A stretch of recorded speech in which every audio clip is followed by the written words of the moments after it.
Alô?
Tertúlia.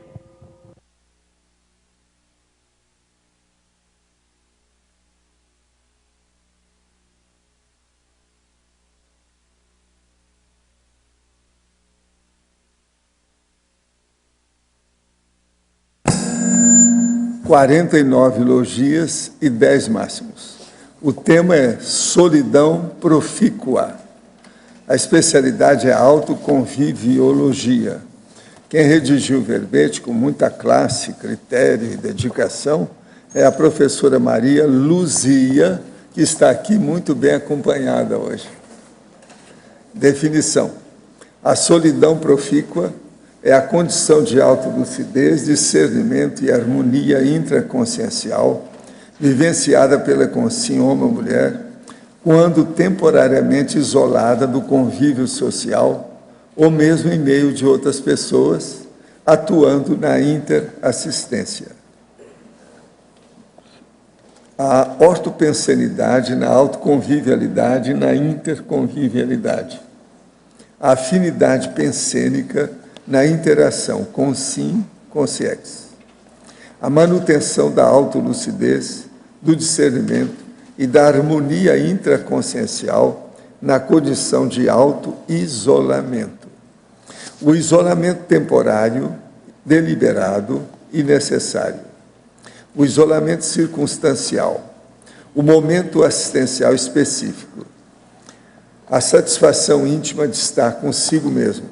A disponibilidade assistencial sem esmorecimento. A singularidade da consciência. A autonomia consciencial. A auto- e a heteroconvivência acolhedora. O autoposicionamento frente à vida. Eu li apenas um trecho da fatologia, que tem mais de 20 linhas. Na parafatologia, a autovivência do estado vibracional profilático.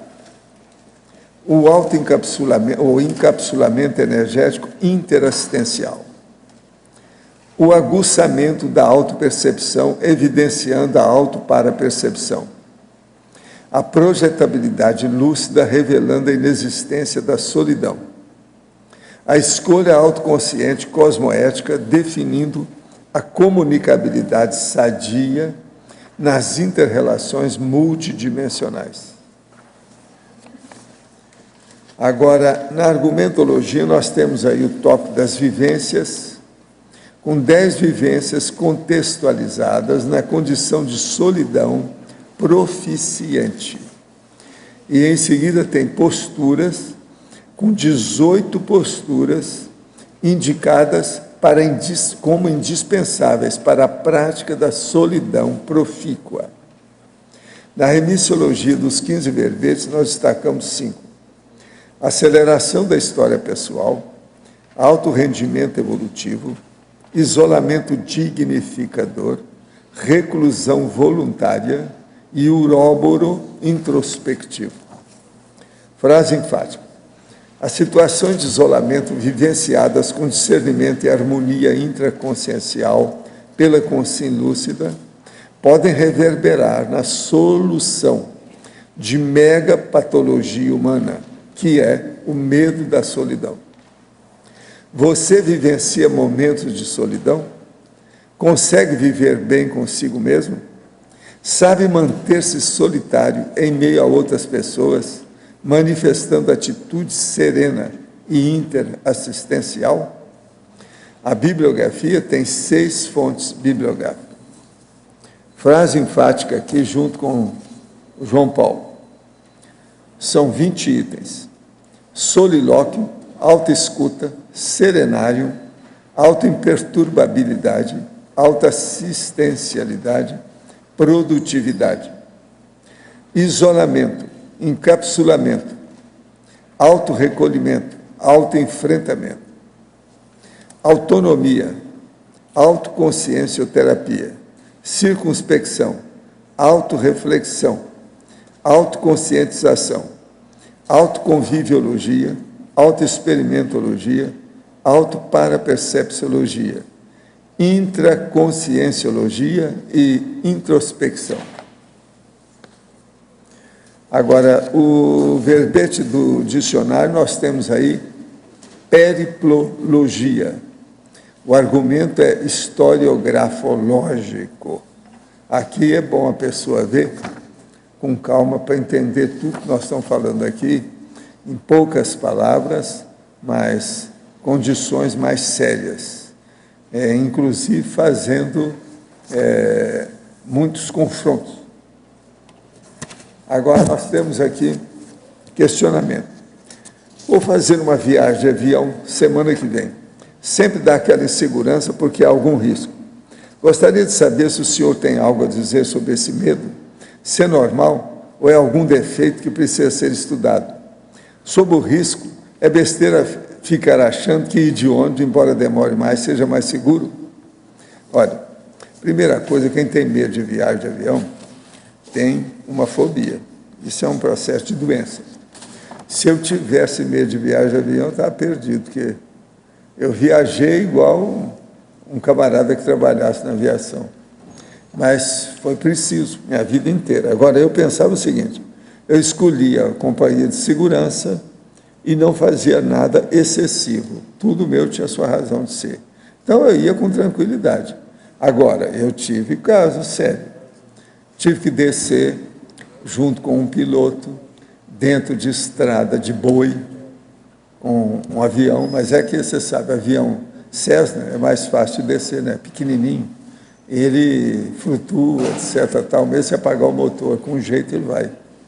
Então eu desci em estrada de boi. O avião aterrissou na estrada de boi, para vocês terem uma ideia. E aí a gente foi ver o que tinha, para acertar, porque estava apagando. Agora, isso tudo aconteceu. Já teve um outro caso também, que eu entrei, mas sem medo nenhum. Entrei no avião, e o avião estava cheio. Aí, ele anda um pouco lá, sobe, dá uma volta, e o piloto fala que vai descer, que está dando um processo. Na hora que desceu, o negócio demorou muito, muita gente parecia que tinha ido embora. O avião ficou com menos gente. Ele levantou o voo de novo, daí a pouco tornou a descer. Aí, quase ninguém entrou. O negócio era a viagem para o exterior.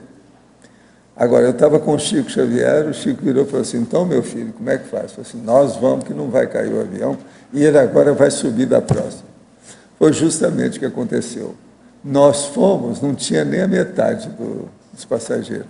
Então, a gente estava lá folgado, podia deitar à vontade, em qualquer lugar, porque o avião estava vazio. Fomos embora para a Europa, desse jeito. Isso tudo aconteceu. Agora, o melhor da história. Na primeira subida do avião, tinha uma multidão no aeroporto para despedir da gente, batendo palmas, aquela coisa toda. Quando a gente voltou, não tinha ninguém no aeroporto. E ele voltou ainda, outra vez, não tinha ninguém. De modo que viagem de avião é o seguinte, a gente não pode ter medo. Agora, se você tem medo, é um problema. Tem gente que tem paura. E outra coisa, isso não é bom, porque pode dar infarto lá no avião, dar alguma coisa nesse sentido. A gente tem que ir com segurança. Agora aqui, se você tem medo, até levantar e andar é um perigo. Então eu lembro só disso. Você não tem medo de andar, por exemplo, na rua? Você não tem medo, por exemplo, de pegar um táxi na cidade, aí uma metrópole, é um perigo. Às vezes é muito mais perigoso que andar de avião. Precisa ir com calma, tem que ver como é que é, tem que ter confiança. Agora, a nossa verbetógrafa. Fatologia, página 54, quarta linha, de baixo para cima. O autoaprisionamento à comunicação digital. Hoje, a maioria da população vive interligada por incontáveis meios de comunicação o tempo todo, 24 horas, parecendo até um vício maldito, encontra fluxo com a solidão profícua e tão essencial. Como reverter esse fluxo, que pelo jeito veio para ficar? Comunica-se com quem está no Japão online, mas não com seus familiares dentro da própria casa, nem se tem momentos de reflexão solitária. De que modo chegou, vivencialmente, a esse tema de estudo, solidão profícua? Qual foi seu histórico? Pois é, parece que tem duas perguntas aí, né? Tem duas. É como... o autoaprisionamento. Isso, do E como é que você chegou na solidão profícua? Solidão profícua. Porque essa, na verdade, é a minha história de vida, né? É uma autobiografia. Porque eu nunca me percebi, né, nunca tive essa sensação, né, pelo menos assim de uma forma mais expressiva, a sensação de me sentir só ou de solidão. Então, como esse foi o histórico de vida meu, para mim é fácil fazer esse equilíbrio entre o estar navegando, né, na internet, no momento necessário, em função da busca prioritária. Então, eu sei separar isso. A questão é assim, ó, o autofocar-se em si mesmo. O que eu quero neste momento com essa intercomunicação virtual?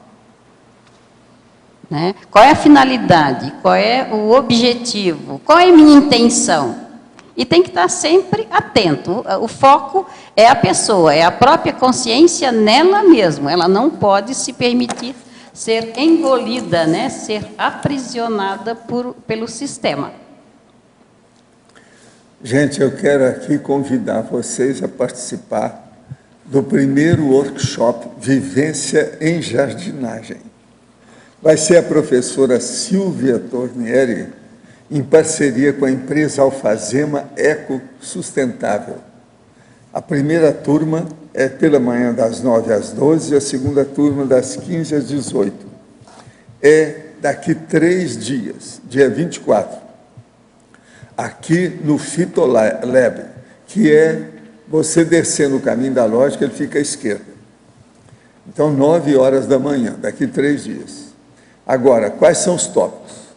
Ampliação da conscientização verde.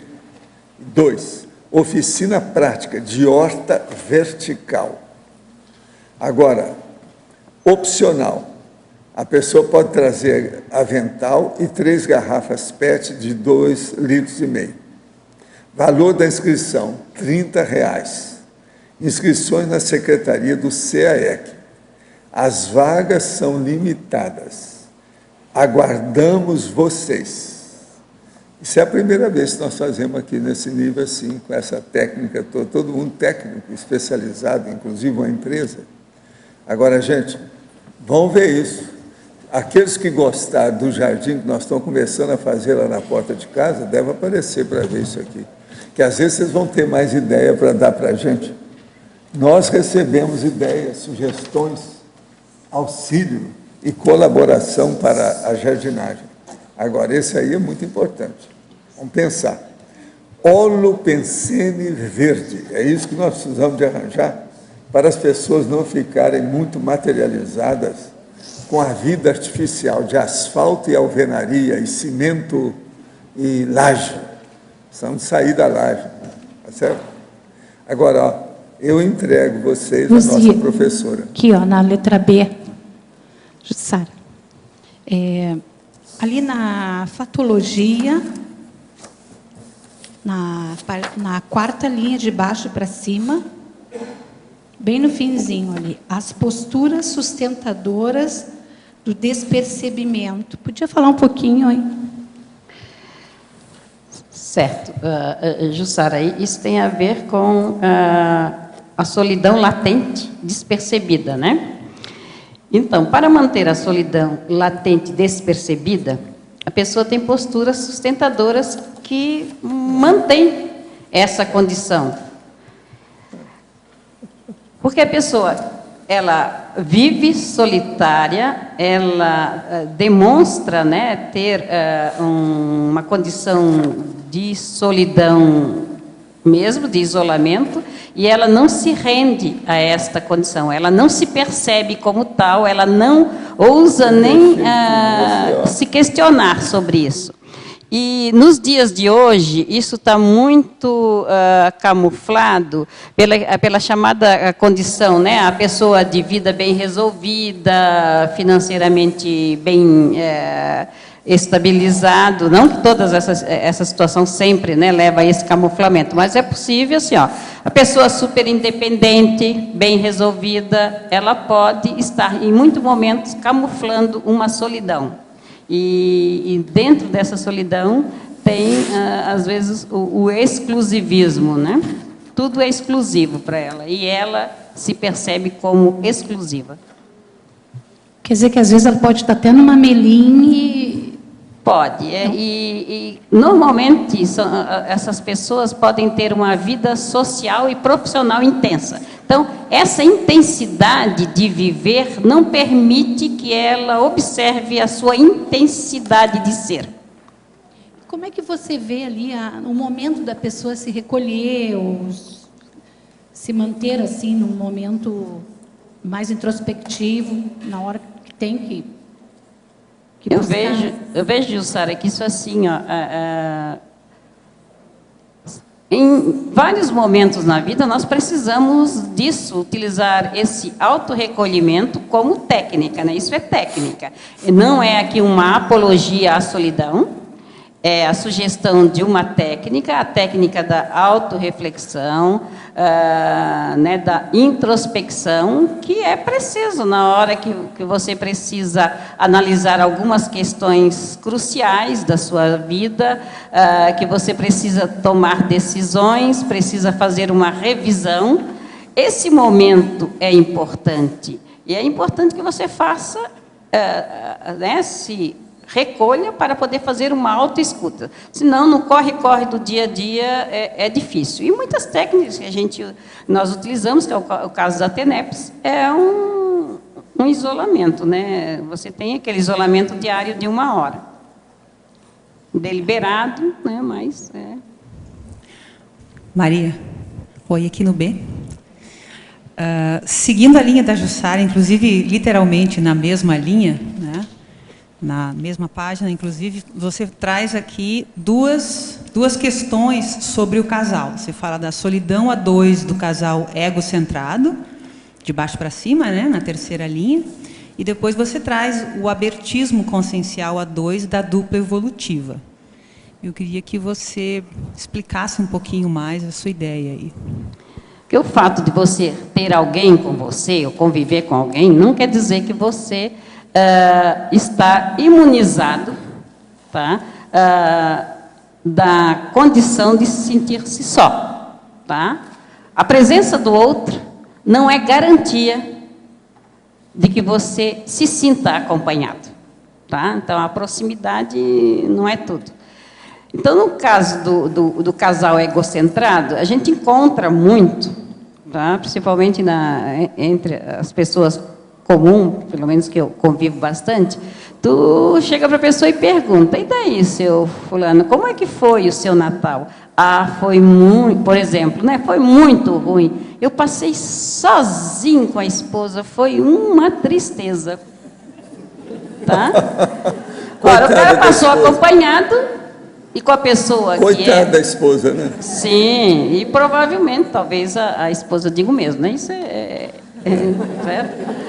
Então, assim, eles se colocam como ter passado aquele momento que ele considerava importante como sozinho. E no caso da dupla evolutiva, né, dentro da proposta colocada pela Conscienciologia, isso é muito mais difícil, né? Eu acho que se o casamento está chegando, ou a união, ou a relação está chegando nesse ponto de que eu me sinto só na presença do outro, tem que ter a maturidade suficiente e o tempo necessário para estar fazendo essa conversa de forma aberta, franca e destemida. Ok. Eu só queria seguir nessa mesma linha do duplismo, já que a gente falou, e lá na página 58, o número 11, dentro das posturas, você também segue a linha do duplismo e fala ali de sair do autofilismo. Você fala na página 58. Página 58, posturas, número 11. Tá. Seguindo essa linha. Ah, sim, sair do autofilismo e da repelência ao duplismo intraconsciencial, né? Interassistencial. Interassistencial. O autofilismo é o amor excessivo da pessoa por ela mesma, né? Tá. A autoestima exagerada, elevada. Autofilia. Né? Como? Autofilia, Exato. que é a mesma coisa. Tá? Então, é assim, ó, é o exagero da autoestima. E a pessoa, ela se admira tanto, ela se considera tanto, que ela por si só já repele a aproximação do outro como dupla evolutiva. A gente observa que a pessoa está preparada, a pessoa tem condições, ela pode estar decidindo, optando por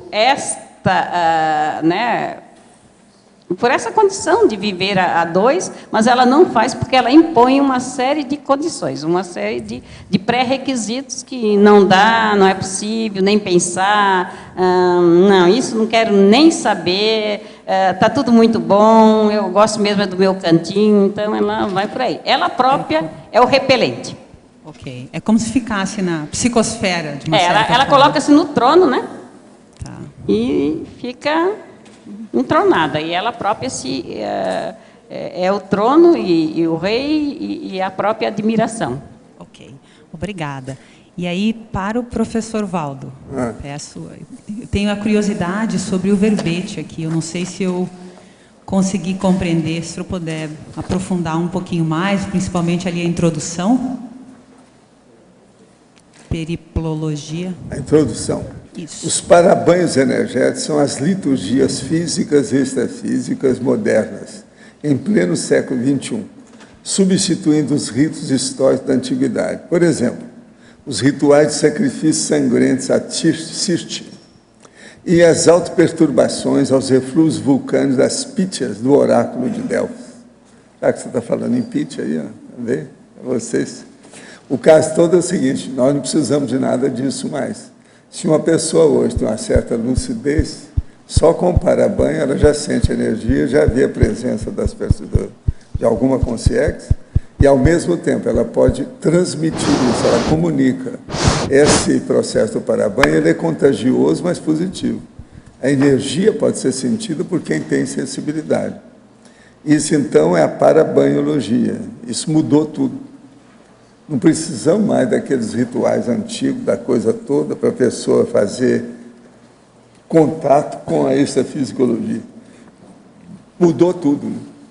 Agora, outra coisa que eu queria falar aqui, não posso deixar, dizer ao nosso companheiro, sabe, professor Laínio Rocha, que hoje vai ter uma boca livre com a inauguração de 3 laboratórios que estão, reformados. Então, é muito importante que depois vai ter, não sei como, eles vão falar aí, alguma coisa nesse sentido, eu estou só te avisando. Tem 3. Você me representa lá, tá certo? Não pode esquecer isso. E amanhã também, de novo, né? Amanhã. Lançamento do livro. Amanhã?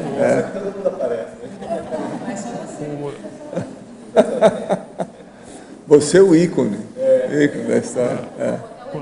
Mas é uma coisa muito alegre. Né? Pode botar naquela listagem.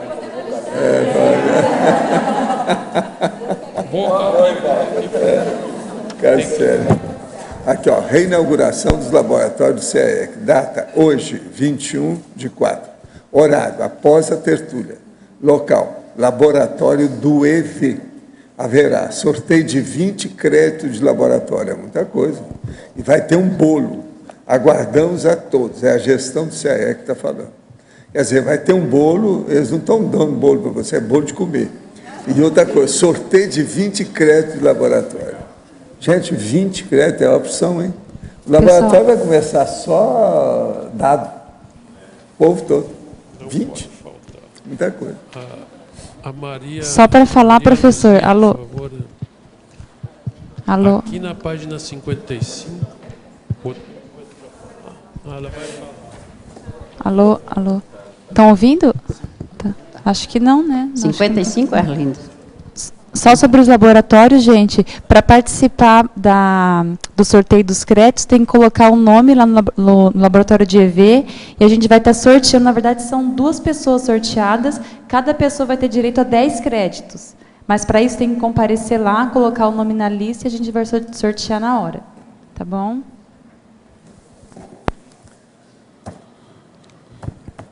Tá ok.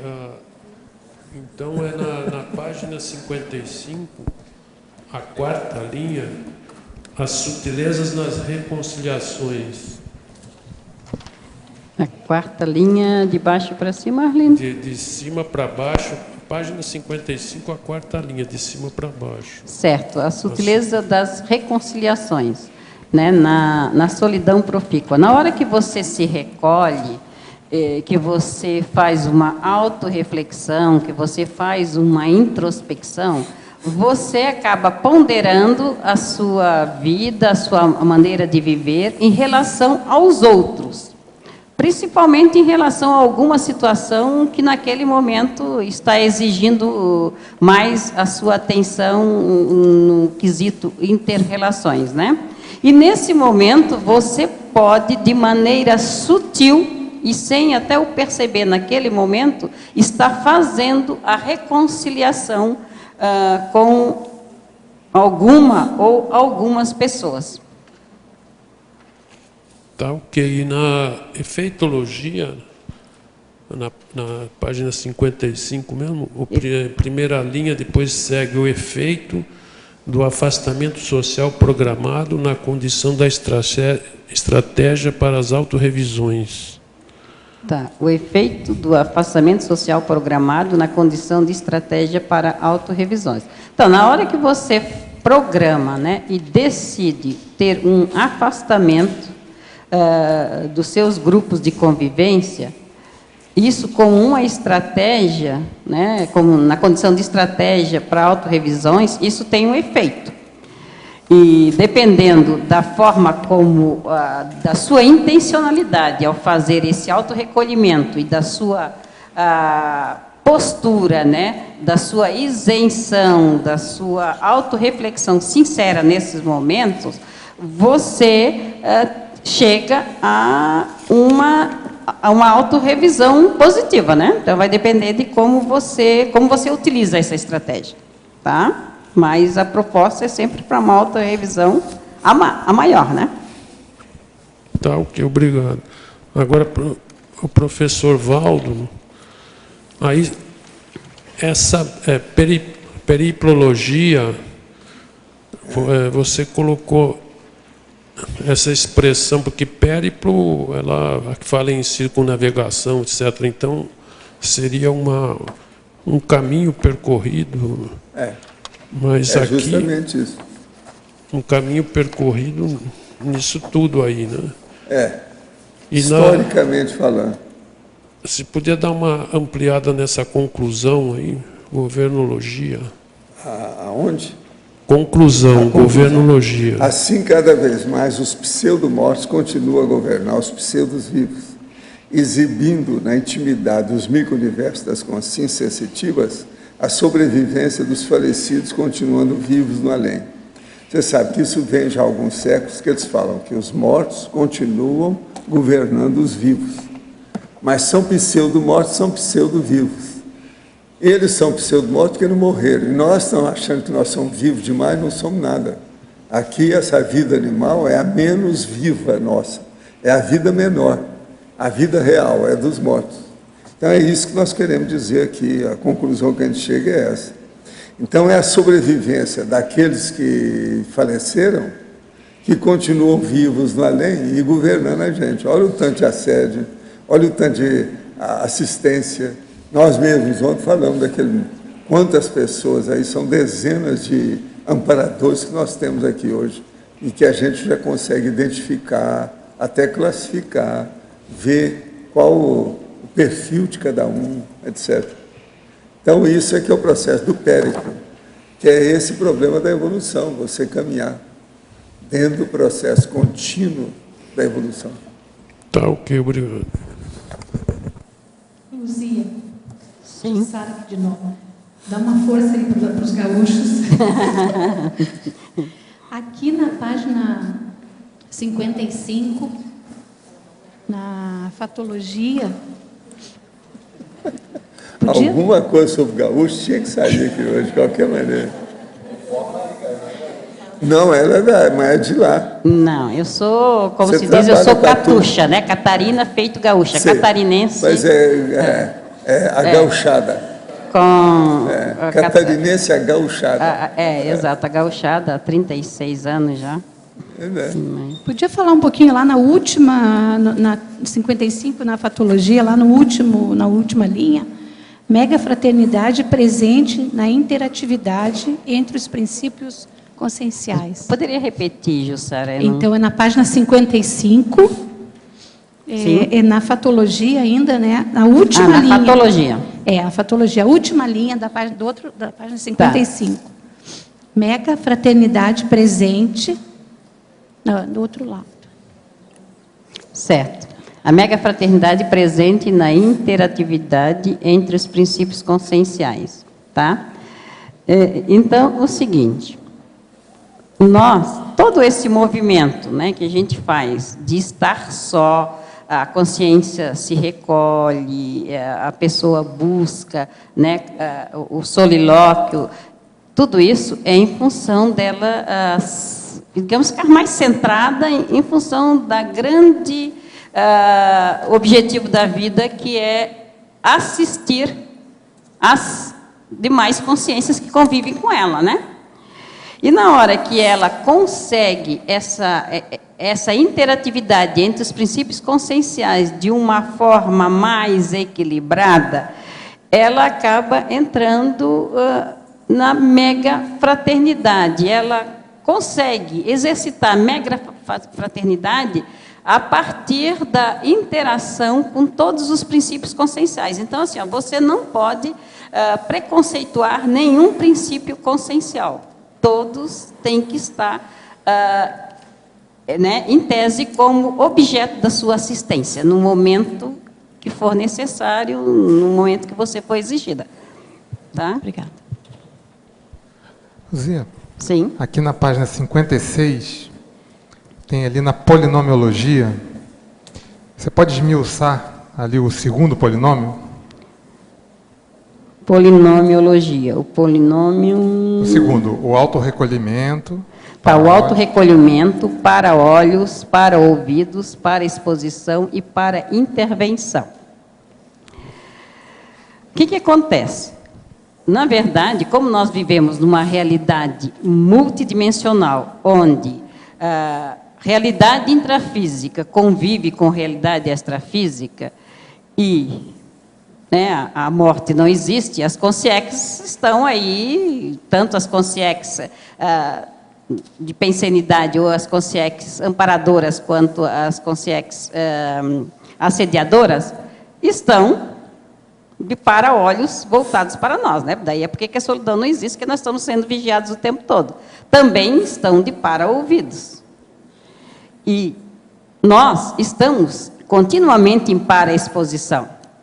E daí resta perguntar qual é que é o link pensênico que você está fazendo para receber a para-intervenção.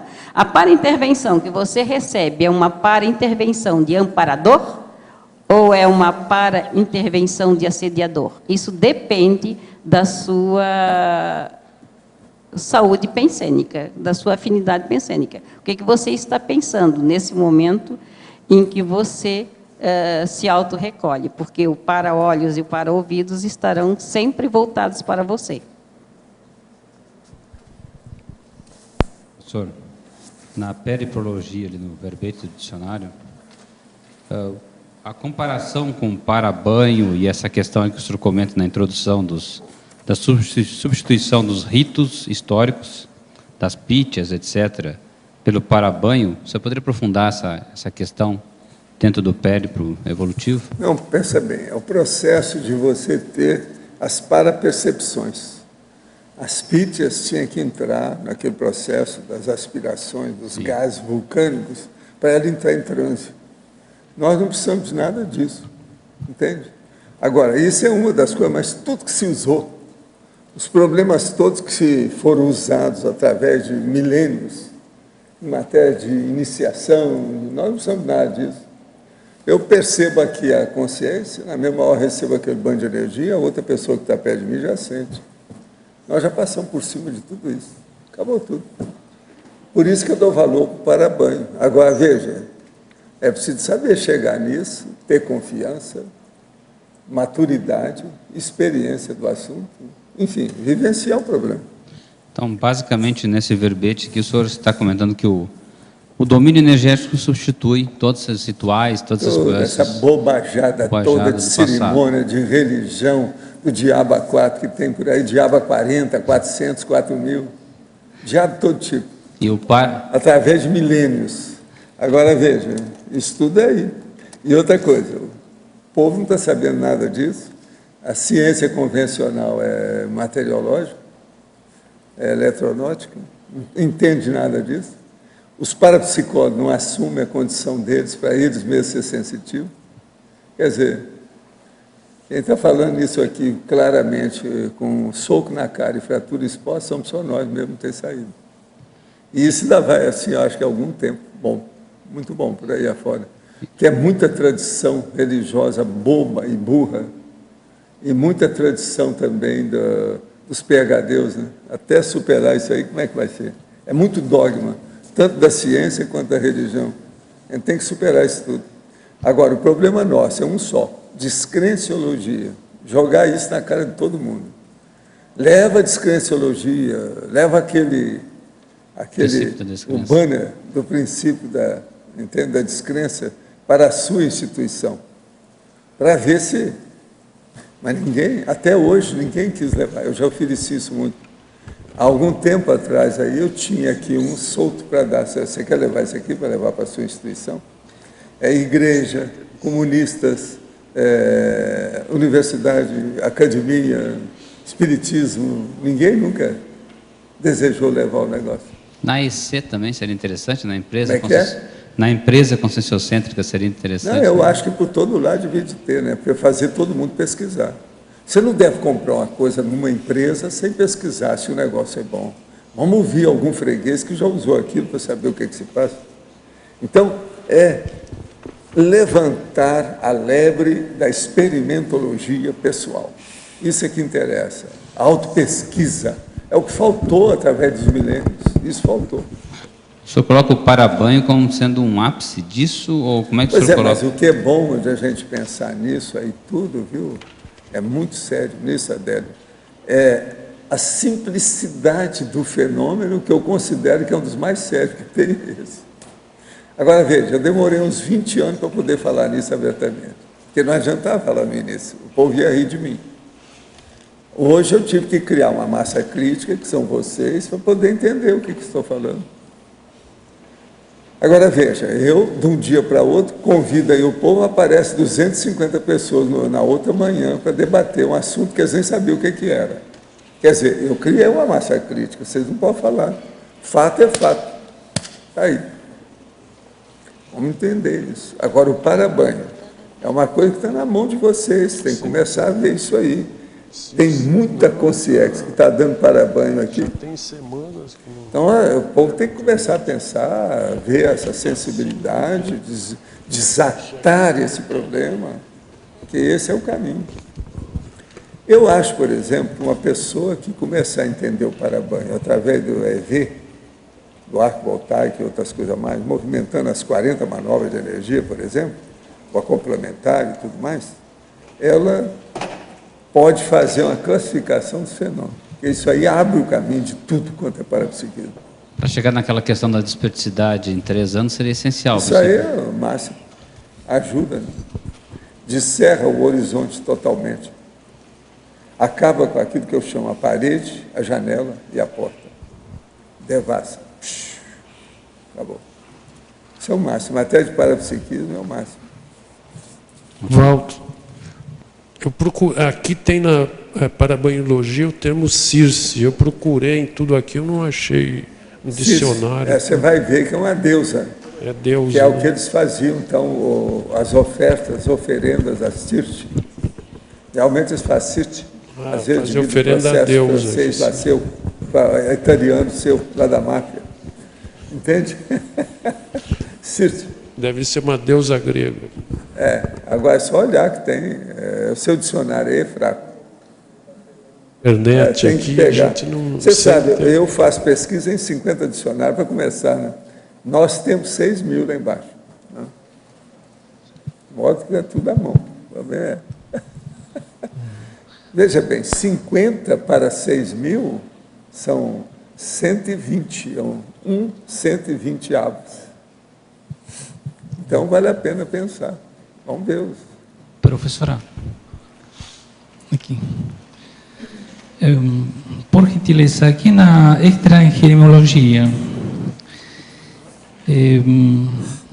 dou como sugestão, você poderia acrescentar a expressão em espanhol, estar solo e não sentir-se solo? Sim, é possível. Estar solo Sim, e não sentir-se solo. sim. Porque a proposta da solidão profícua é essa, né? É Claro. estar só, sem sentir-se só. Isso. Tá? Porque esse é o A bússola. exato, tá? O segredo está aí. É poder ficar só no momento necessário, no momento escolhido, sem se sentir só.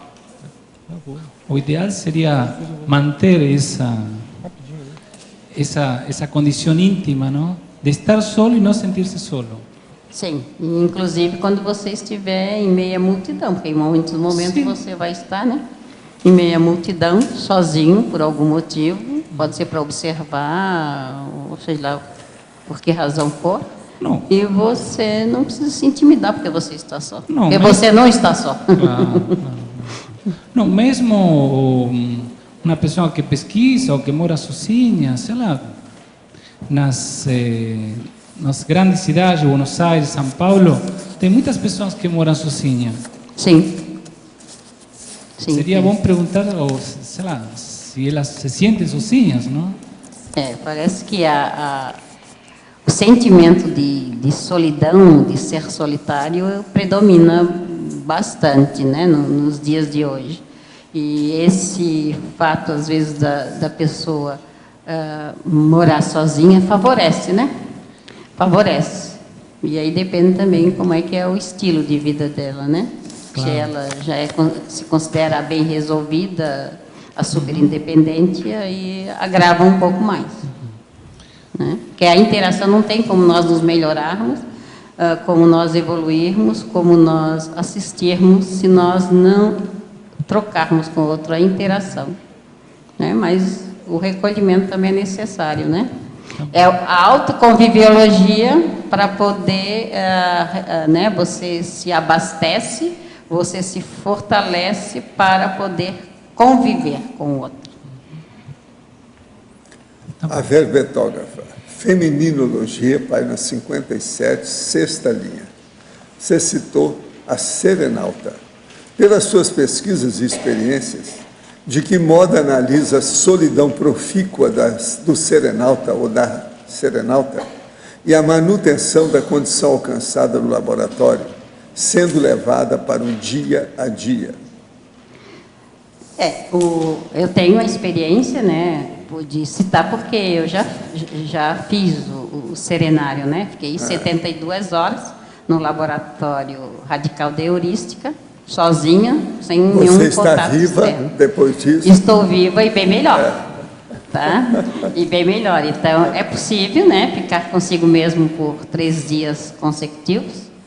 sem pirar. E é possível continuar mantendo essa condição, dependendo, isso é uma questão de escolha e uma questão de autoatenção permanente. Né? Eu tenho que estar atenta permanentemente com a minha manifestação, com a repercussão da minha manifestação, com a manifestação do outro em relação, né, como resposta às minhas manifestações. Então, eu tenho que estar nessa interação e nessa autopercepção continuada. É uma questão de escolha. Se eu quiser continuar em permanente serenário, é só escolher. Você ficou 3 dias totalmente numa cela fechadinha. Sim, ninguém teve contato com você. Ninguém. Aí é o caso da gente perguntar, teve alguma hora que te deu vontade de dançar pelada? Isso eu já perguntei para você, entendeu? Sim, não. Ficar pelada lá dentro, dançar, etc. Porque o serenário... Não é uma coisa natural da natureza humana, uma situação dessa, que a pessoa está se sentindo bem. Sim, aquele fundo infinito lá do quarto, aquilo é muito... Agora, muito outra coisa, você escreveu alguma coisa nesses 3 dias? Sim, mas foi, de fato, assim, um marcador para a minha revisão mesmo, para minhas escolhas daquele momento, né? Mas, e me permitiu estar escrevendo... a solidão. A solidão. Profícua. Exato. Agora aqui, a verbetógrafa. Efeitologia, página 55, 4ª linha. O efeito imediato da renovação interior, aumentando o fluxo da demanda assistencial. Poderia comentar? Certo, na efeitologia. Efeito, 4ª linha. O efeito imediato da renovação interior. Não estou vendo. Certo. Porque assim, ó, o efeito... na renovação interior, aumentando o fluxo da demanda assistencial. Ora, se eu faço uma renovação interior intraconsciencial, uma reciclagem íntima, isso terá um efeito.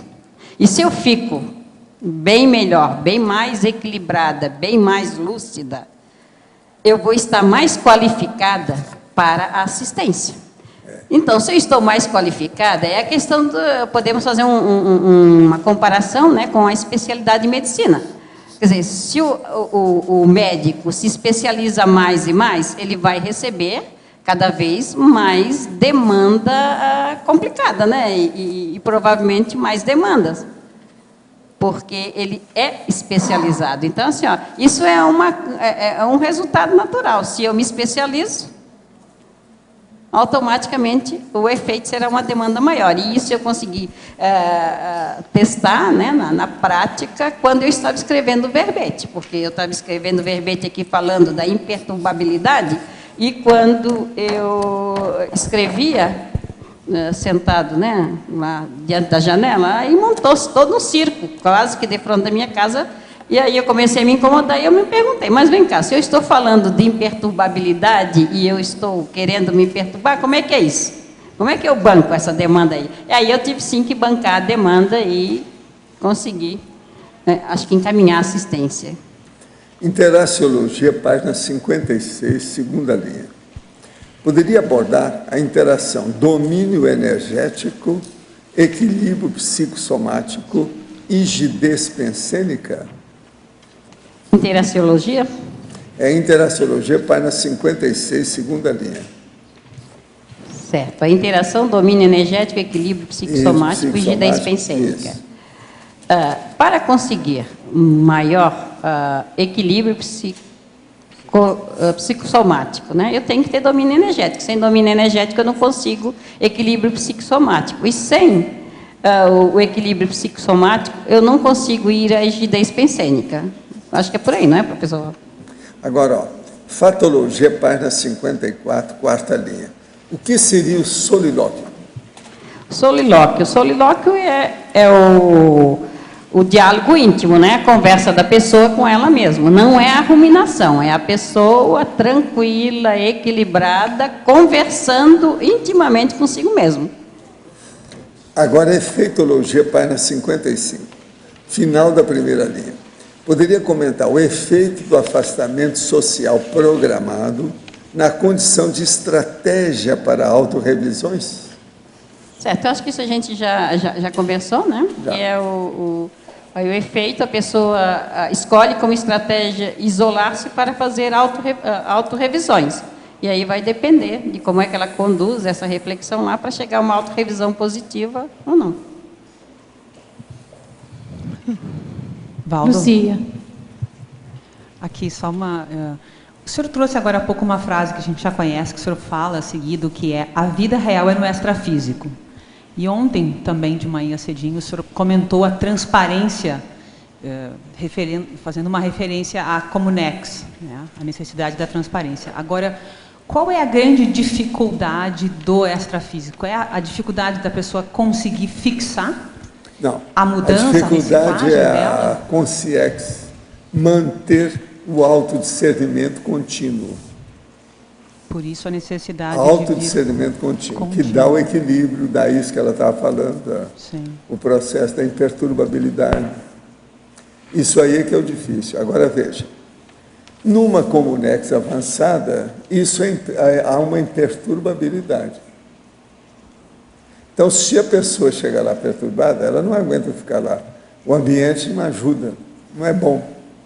É igualzinho uma pessoa, por exemplo, que chega toda maltrapilha, cheia de barro, mal cheirosa, num baile que está todo mundo, ou numa festa enorme, naquele salão, com todo mundo a rigor, tudo perfumado, tudo arrumado. Ela não vai se sentir bem lá dentro. Como é que fica? Então, a situação da Comunex é justamente isso. Então, extrafisicamente, uma consciência, uma consciência, ou uma consciência projetada, ela vê se ela está no ambiente adequado ou não.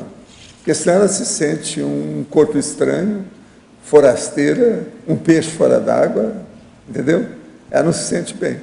Agora, veja, essas Comunex, quando chegam num nível desse, ninguém tapeia ninguém. Porque a telepatia já faz solta, livre, clara, límpida.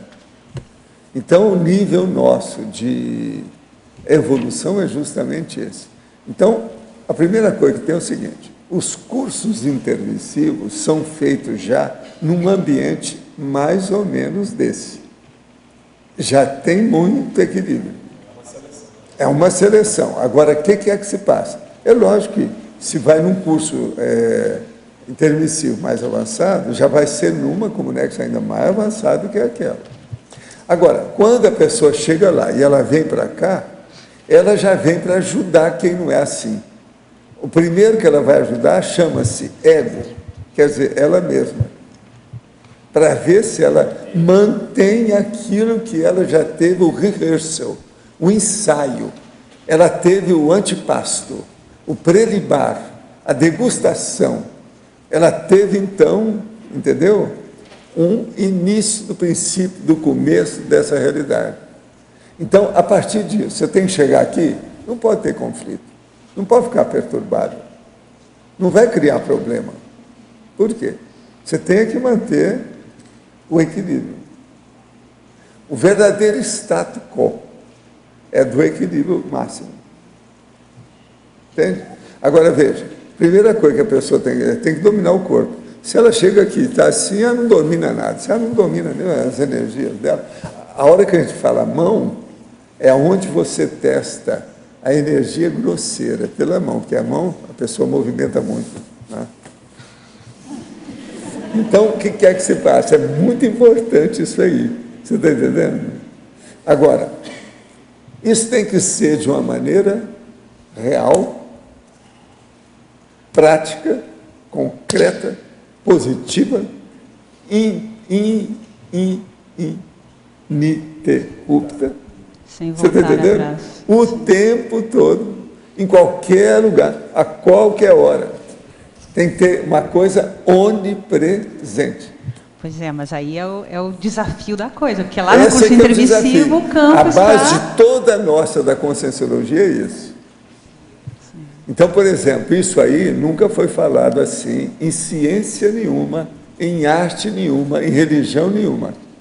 Por exemplo, o budismo fala muito umas coisas dessas, mas não é assim, está cheio de rituais, cheio de condições. Sim, a arte nem fala em empoderação. Hoje em dia, aqueles monges budistas estão pondo fogo no corpo, estão reclamando das coisas, quer dizer, eles não entenderam nada da imperturbabilidade. A imperturbabilidade não pode ter guerra, não pode ir às vias de fato. O que não tem numa Comunex avançada é vias de fato, isso não existe. Mas lá não tem isso. Agora, a necessidade da pessoa vir aqui e justamente trabalhar isso de forma mais desafiante é para ela gravar e retornar de uma forma mais fixada, porque lá fica mais difícil. Mas agora ela precisa de vir aqui, porque foi aqui que ela evoluiu para chegar nesse nível. Okay. E é aqui que ela tem que fazer os outros, ou pelo menos ajudar os outros a evoluir consigo. Ela não pode deixar para trás. Se os outros ainda não alcançaram lá, ela já alcançou, a responsabilidade dela é maior. Então, veja, vocês intermissivistas têm uma responsabilidade enorme. O evoluciólogo vai cobrar isso de vocês. O que vocês estão fazendo? É bom ir lá na Consul, na Apex, na OIC, tem que se virar por aí. E outra coisa, lembrar como é o processo de energia. Começa por esse curso aí, o Rolo Pensene Verde. Vamos voltar para a natureza, ver como é que é, porque o povo fica só em computador, está errado também. Como é que fica? Só computação não vai resolver as coisas, não. A gente tem que ter uma visão mais ampla, uma cosmovisão da situação. E não pode fugir do problema da natureza, porque a base da energia está aí, é a lignina. É o fitoectoplasma, que é aquele mais primário que a gente está falando para o povo melhorar. Mas, de modo geral, está mais ou menos claro isso para você? Val, com relação ao que você tinha falado da Comunex mais avançada, ou a Comunex que a gente vai, que está o curso intermissivo. Quando a gente vai para o curso intermissivo, a gente é levado para o curso intermissivo afim a cada temperamento. Quando o intermissivista tem o primeiro contato... O primeiro contato é feito no local de transição ainda muito renquen, né? Tem 50% de matéria, 50% de consciência. Mas a minha pergunta é a seguinte, quando ele chega no curso intermissivo, naquele ambiente, a tendência é ter uma fase de ambientação ou ele já se sente bem de início? Não, tem a câmara de descompressão, senão ele não aguenta. Você tira uma pessoa que está aí no crosta da Terra, que é na crosta terrestre, que é baratosférica, e levar para um lugar desse, você tem que ter, às vezes, um período de descompressão. É igual você estar no fundo do mar, estar lá durante muito tempo, sob pressão, que tem que ir devagar. Senão te dá um choque. Por isso que a dessoma e a ressoma são choques conscienciais. Devido ao processo, porque não passa numa cama de reflexão. Agora, até certo ponto, o útero e a vida fetal é uma câmara de descompressão. É a hora que a pessoa se ajusta a um novo patamar. Esse é o normal, então, do intermissivista, chegando no primeiro contato com o todo mundo. Um período. Todo mundo. E tem quem não passe por essa... Agora, quem não aguente, melhor é o seguinte, é isso aí também que faz com que você, com o tempo, aprenda para ser amanhã um professor lá do curso, que sabe estar tanto na baratosfera como na comunidade paradisíaca. Você está entendendo? Ele está nas duas, depende do que ele precisa. Agora, é nessa hora que o processo de gênero, de sexo, de animal, tudo perdeu valor. Não tem mais razão. Só para ilustrar, a gente pode fazer uma analogia, até uma pessoa recentemente chegou para você, né, eu estava acompanhando, e falou que estava sentindo a falta do barulho da rua lá da cidade. Foi. Né, da cidade não, lá do isso aconteceu conosco lá com o meu amigo. Então, que é mais ou menos agora, isso, né? Ele foi lá, ele saiu de Copacabana, que ele trabalhava. Entende? Ele trabalhava em Copacabana. Todo dia, mesmo na avenida, lá na Barata Ribeiro, na rua Barata Ribeiro. Então, aquele movimento lá da cidade, aquele negócio todo. Isso, ele passou anos, nasceu lá em Minas, Monte Carmelo. Então, passou anos. Aí, ele resolveu passar umas férias lá, uns dias, com a minha irmã, vendo as coisas, tal. Lá pelo terceiro dia, ele estava assim, muito macambúzio, sabe? Entrega as baratas lá, e perguntava, mas o que houve? Eu falei assim, não, gente, não tem jeito, eu vou dar uma saída. Ele foi lá, comprou uma série de pratos, veio com aquele monte de prato. Agora, depois escolheu um lugar lá, que tinha umas pedras no lugar todo, chegou lá e começou a pegar prato por prato, tá! E fazer aquele barulho, e falando, tá! Fazer aquela barulhada com a prataria que estava quebrando. Aí eu falei, o que houve com você? Eu falei, não estou aguentando o silêncio. Eu estou poluído pelo barulho lá de Copacabana. Chego aqui, esse silêncio está entrando na minha cabeça, não aguento. Agora precisei de fazer algum barulho. Agora estou me sentindo melhor. Isso tudo aconteceu. Temos testemunhos. É a mesma situação. Então tem que ver a situação da pessoa, como é que é, entende? Como é que ela se adapta. Tem uma fase aí realmente de descompressão.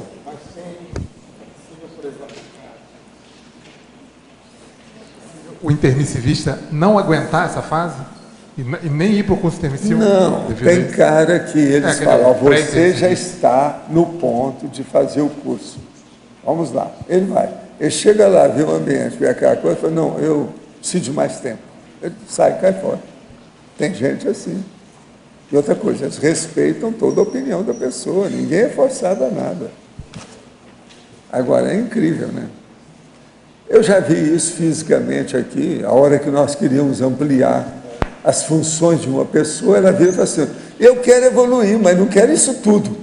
É menos, não tanto. Menos do que isso. Então, tem de tudo, é a natureza humana. Professor, eu queria que o senhor voltasse nessa questão da descompressão. O senhor falou que a gravidez seria uma maneira da descompressão para entrar no intrafísico. Até um certo ponto, o problema do útero. Não, mas eu quero ir no outro lado, eu quero ir no fato da dessoma, que é um tema... A dessoma também. Por exemplo, o que é UTI? O que é essa fase terminal? Isso. Eu já vi casos de UTI impressionante. Às vezes não é bem UTI, a pessoa está em casa lá, praticamente quase que um semicoma lá, qualquer coisa, muda, melhora, volta, às vezes meses. O que está acontecendo ali? É a câmara de descompressão do desassédio. Então, naquele problema, cai da idade da pessoa, tudo que ela fez, ela fica fazendo evocação dos assediadores. Então, eles vêm e eles vão começando a desbastar aquilo, para aliviar quando a pessoa dessomar. Porque senão, a hora que ela dessoma, ela cai numa cova de serpentes da baratosfera, entende? Ali já vai aliviar a pessoa.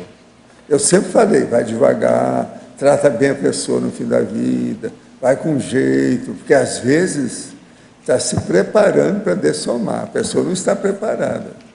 Então, agora, isso tudo tem que ver. É uma UTI natural. Isso já se trata de uma descompressão assediadora, no caso, né? Está tirando a pressão. Mas tem de todo tipo. Agora, a descompressão mais séria é para manter o equilíbrio do micro-universo consciencial, o equilíbrio da autopensenidade da pessoa. Isso. Agora, você sabe o que é descompressão? Uma pessoa está no submarino, ela tem uma sala de descompressão. A hora que ela sai do negócio mais profundo e entra ali, para ela entrar no ar natural, na pressão normal do submarino, às vezes tem uma sala intermediária na hora que ela entra. Eu fiz... Outra coisa, tem gente que faz isso também na astronáutica. Lá no satélite tem isso também. Eu fiz, professor. Está rodando por aí afora. Eu fiz curso de mergulho e a gente fez um mergulho no México, que a gente foi a 40 e poucos metros. Você fez descompressão. E a gente teve que parar no caminho, não precisa nem entrar na máquina. Às vezes, a descompressão às vezes é feita por 3 etapas. Isso, Uma delas a gente ficou mais de 10 minutos parado e sem ter o que fazer, um ali olhando para o outro e respirando, para ir voltando devagarinho. Agora, até aclimatar o corpo. Isso, tudo é o processo de aclimatação. Entende? O problema todo é esse. Mas o problema mais sério é a consciência.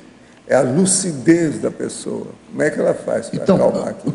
Eu queria saber o seguinte, por exemplo, entre essa técnica que o senhor falou aí, da descompressão, do assédio, a projeção é uma das maiores que facilitam a pessoa se ambientar mais depressa. Ajuda demais. Né? Projeção ajuda lúcida. muito. Tem mais alguma, por exemplo? Não, a coisa que mais a pessoa séria pode fazer é isso que eu falei no início. É a manutenção da autolucidez, do autodiscernimento. Você tem que manter uma autopensenidade límpida. Não interessa o que acontecer em torno. O vulcão estourou. Aí você pergunta, qual a cor da lava?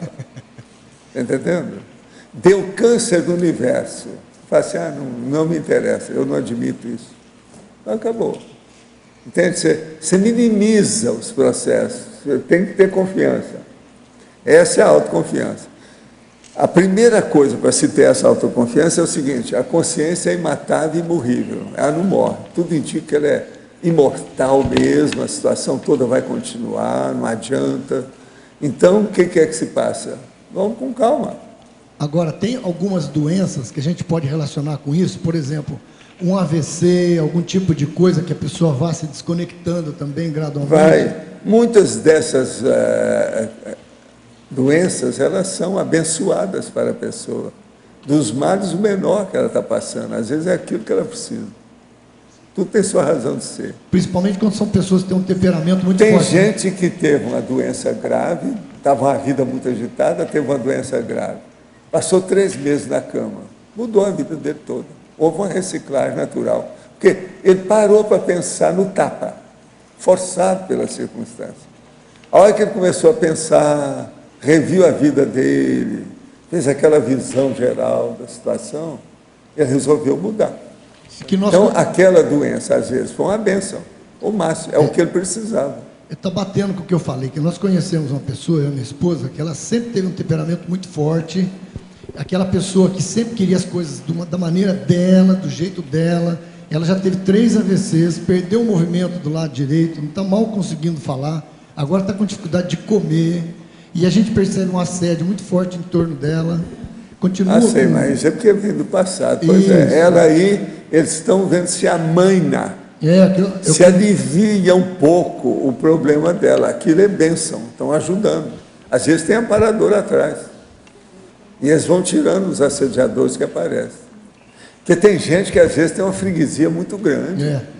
A clientela é enorme e muito variada. Então tem que ir com calma. É um entra e sai danado ali. Pois tem que ver. Agora, nós temos colocado ele na TENEPS, entendeu? Tem, sempre ajuda. Agora, lembre-se, tem aqueles casos que são difíceis, né?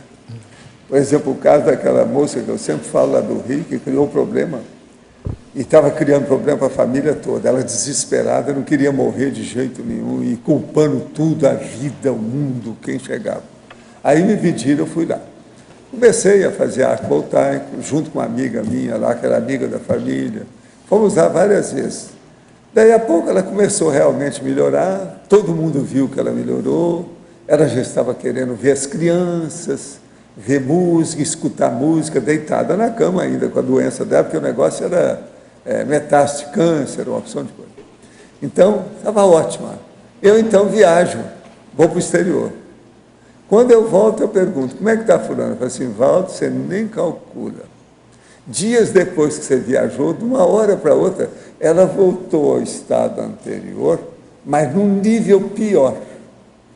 Agora está até difícil chegar lá perto. Nós aconselhamos que você nem volte lá mais. Agora, a gente da própria família. Ela morreu revoltada com o cosmos. Quer dizer, os assediadores tomaram conta de novo dela. Deve ter sido uma nova leva. A primeira leva a gente aliviou, a segunda não deu jeito de atender. E ela realmente, ela demorou pouco tempo, uma semana depois ela dessomou. Já estava no finzinho. Ela estava esperando para dessomar. Eles estavam dando um jeito para ver se ela melhorava. Fizeram o que foi possível. Mas o ambiente dela é muito engraçado. Quando a gente chegou lá, era assim, intolerável o ambiente. Você não aguentava ficar lá dentro. Aí nós fomos trabalhando com energia, conversando com calma.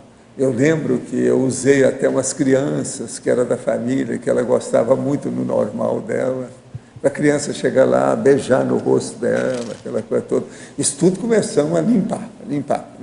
Chegou num ponto que estava aliviado. Foi aí que eu viajei. Dias depois, desandou. Da minha viagem, o negócio deu para trás. Quando eu cheguei, já estava no finzinho da história, não tinha jeito. E aquilo foram poucos dias, não foi muito tempo, não foram meses, não. Então, veja, há os altos e baixos. Você está entendendo? Agora, a pessoa, quando chega no nível dessa, às vezes, ela que mandava em todo mundo, uma hora para outra, ela fica lá numa cama, sem poder mexer com nada. Aquilo mexe no orgulho da pessoa Totalmente. de uma maneira absurda. Andando com aquele Pois andador. é. Aquele andador. Não, o pior é quando não pode nem sair da cama. A pessoa está entregue mesmo, tudo. Não é fácil. Agora, veja, isso tudo são as provas, exames e, vamos dizer, as experiências da própria vida. Faz parte da análise, vamos dizer, da pesquisa, da experimentação. É a vida. Agora, a gente, do lado de fora, tem que ajudar tudo que puder, né? Fazer força nesse sentido. Agora, quase sempre nesse caso, precisa de atender a pessoa e os familiares. É o que eu sempre olho. Eu olho todos os familiares que estão próximos. E todas as gerações, desde o pequenininho até o de mais idade lá. Que isso aí tudo para contrabalançar a situação. Aí já é uma parte da abordagem psicológica ao ambiente. Entende? É um ambiente grupal, familiar, doméstico. Isso tudo tem que ser visto. Uma outra coisa muito séria, quando a pessoa está assim, na UTI doméstica, familiar, você tem que ver qual é o regime da casa. Como é que aquela casa funciona? Quem é que é a dona de casa? Quais são os horários que eles têm? Isso aí é importantíssimo dentro da psicologia do processo. Os médicos, às vezes, não veem isso. Agora, os sensitivos, que é no caso do meu caso, para ver um problema desse, a gente vê tudo. Porque é o jeito de você aliviar o assombramento e o poltergeist. É assim que você faz o desassédio.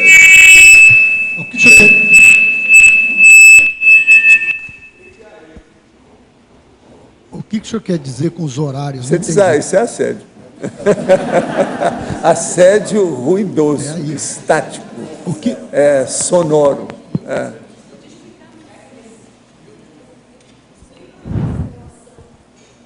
De quê?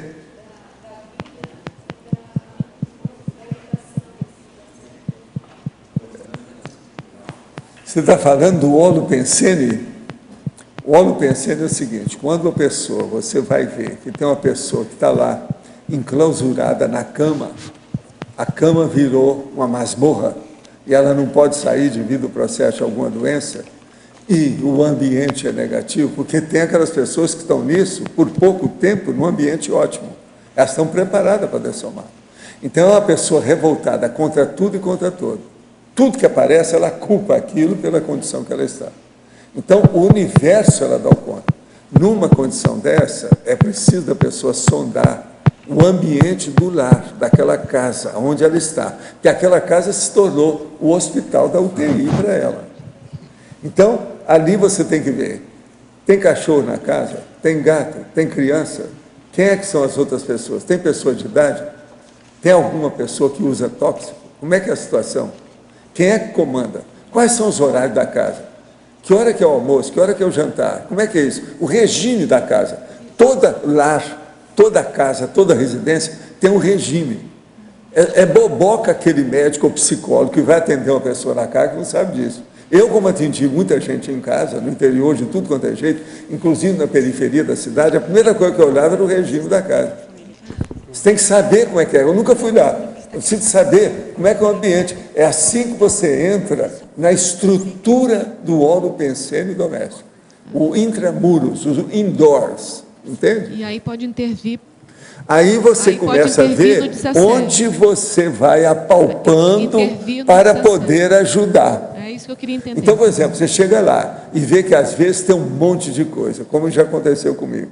Eu cheguei lá, está uma pessoa ainda moça, uma mulher, deitada lá, o negócio já vinha já quase um mês, quando eles me chamaram.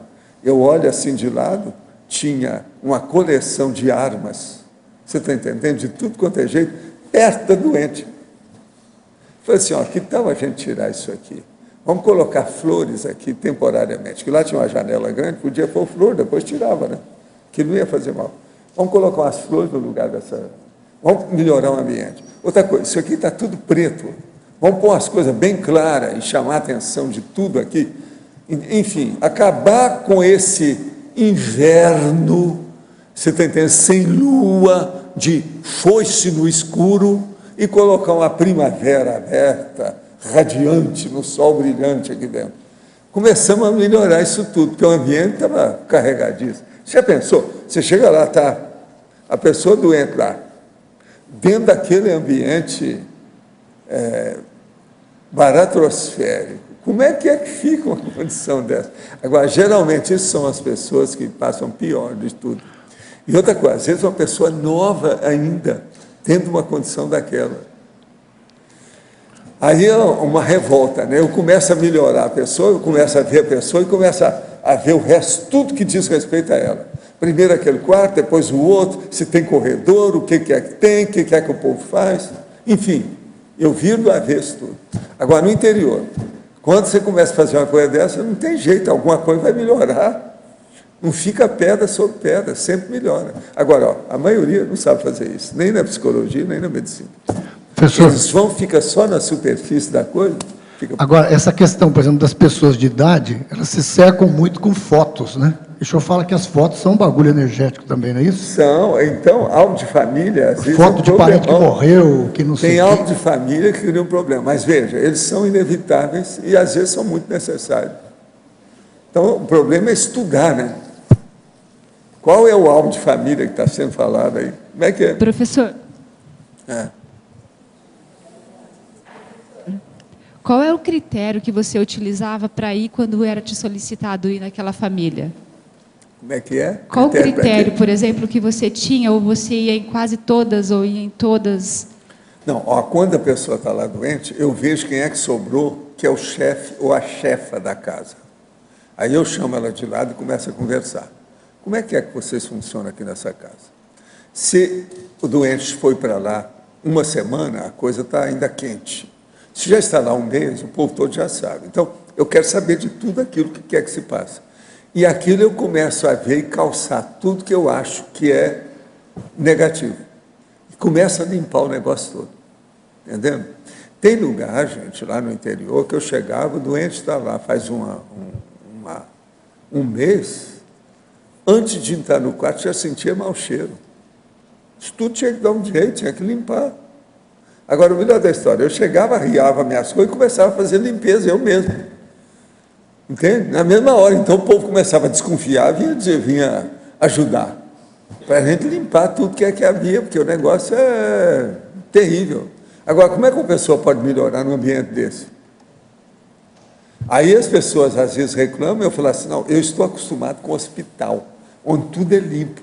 Eu não sei trabalhar num lugar assim, não dá para ajudá-lo num lugar. Eu colocava a culpa tudo em cima de mim. Está entendendo? Porque senão eu vou culpar o dono da casa, a dona da casa, geralmente é a dona da casa. Fica uma condição horrível, eu tenho que falar por mim. Então a minha desculpa básica era essa. Não, eu estou acostumado com tudo limpo. A minha mãe me acostumou assim, e é o processo da higiene. Tem que ficar tudo limpinho onde tem doente. Doente é um ser superior. Eu falava, é um bebê que a gente pode beijar popô. Então, aí o povo começava a pensar. Aí um olhava para o outro, via aquelas coisas todas. No outro dia, eu chegava lá, os outros quartos já estavam mais limpos, a casa já tinha sido varrida, a coisa já estava melhor. E outra coisa, eu não estou falando aqui de gente que está morrendo à míngua, não. Eu estou falando de gente de classe média, alta, tudo isso eu vi no interior. E essas coisas existem, até hoje. Tem lugar que você chega que o negócio não é fácil. Walter, então é preciso ver. Queria tirar só uma pergunta contigo, tirar uma dúvida. Tá ligado. Na descompressão extrafisicamente... Então, tá ligado. Fala alto que a gente escuta. Pô. Então, na descompressão extrafisicamente, tem alguma relação isso com a segunda descoma? É lógico que tem. Pois como é que uma pessoa vai chegar na segunda dessoma com lucidez se a primeira dessoma, antes de dessomar, ela está toda perturbada?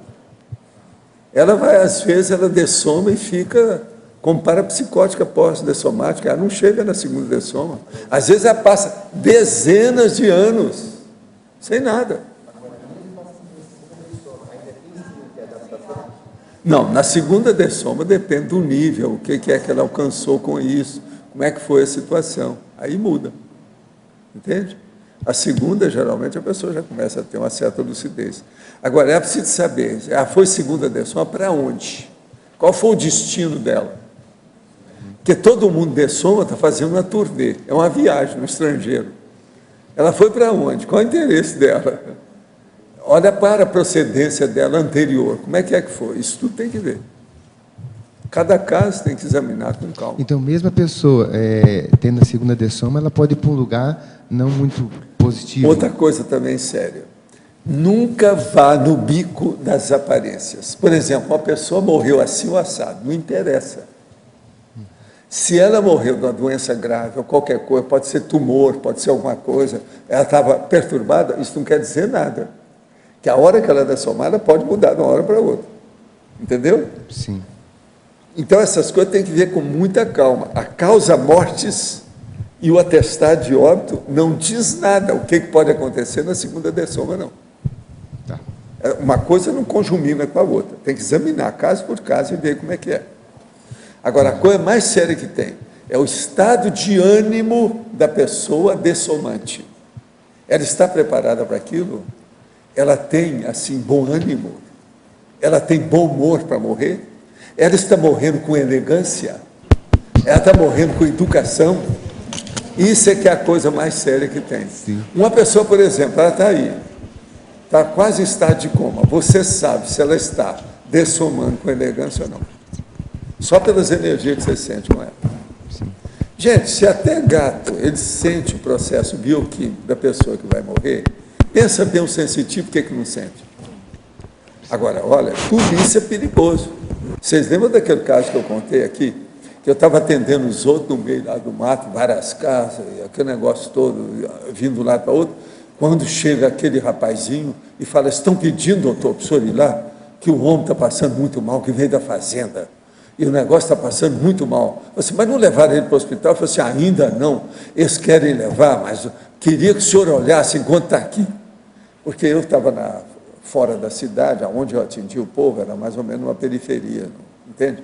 Então, para levar para o hospital, tinha que caminhar ainda para a cidade. Então, eles pararam com o doente e ele estava na cama lá, porque tinha uma mulher que queria conversar, ver umas coisas antes, que vieram da fazenda, lá em Uberaba. Então, na hora que eu chego para ver o homem, ele estava lá entregue lá. Mas o rosto, o ambiente, eu falei assim, nossa, esse aí está bravo. E ele vai morrer, não demora. Então, o que eu fiz? Comecei a chegar perto dele.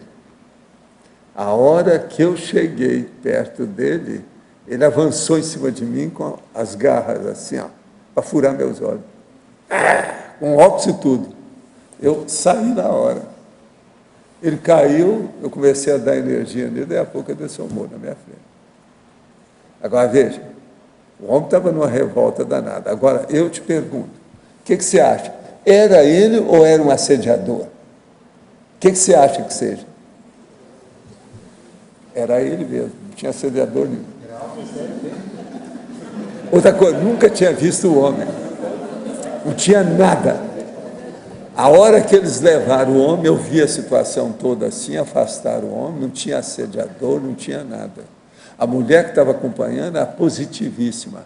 Agora, ela falou que ele estava totalmente perturbado, que já tinha dado até tiro em porco, para matar porco, sendo que não ia comer o porco, só para matar. Quer dizer, o cara ficou perturbado no fim da vida, está muito alterado. Agora, esse era tipo jagunço, durante a vida dele. Você sabe o que é jagunço? Agora, eu escapei de boa, porque ele avançou para meus olhos. Estava danada a vida, porque eu não queria morrer. Entendeu? Eu vi direitinho a ideia, a situação toda. Agora, foi o último esforço que ele deu. Não teve mais nada. Agora, tem gente que morre feio, e tem outros que morrem lindissimamente. Isso varia muito, esse negócio de morrer. Entende? Tem aquela condição do homem que eles estavam tudo lá, os médicos tudo olhando na enfermaria, aquela situação precária, e não sabia o que vai acontecer. E enfermeiro olhando, etc., um caso grave, um negócio difícil. Aí começaram a debater o negócio, uns 3 colegas lá fazendo uma junta e tal. Daí a pouco, ele vira alguma coisa assim e solta um flato, quer dizer, um gás, daqueles... BUM! Fez assim e morreu. Aí eles falaram assim, o flato matou o cara. Morreu na hora. Acabou a junta médica, acabou tudo. Quer dizer, o pum foi um tiro na vida do homem.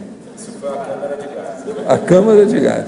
Agora, veja, isso tudo aconteceu na enfermaria. Agora, o problema não era fácil.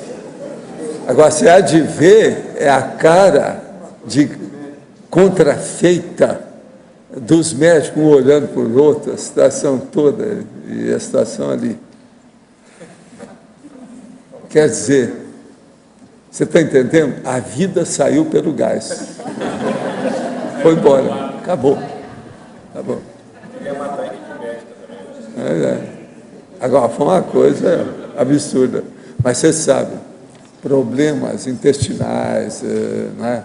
Os problemas todos de colo, essas coisas todas, você sabe que tem disso tudo. O negócio não é fácil. Aqui, ó, Luzia, na página 58, bem em cima ali, na superação, podia falar um pouquinho, já que a gente está falando muito ainda de soma, a questão da terceira idade, da solidão, e combinada com a fase enfática, onde fala ali a megapatologia humana, o medo da solidão.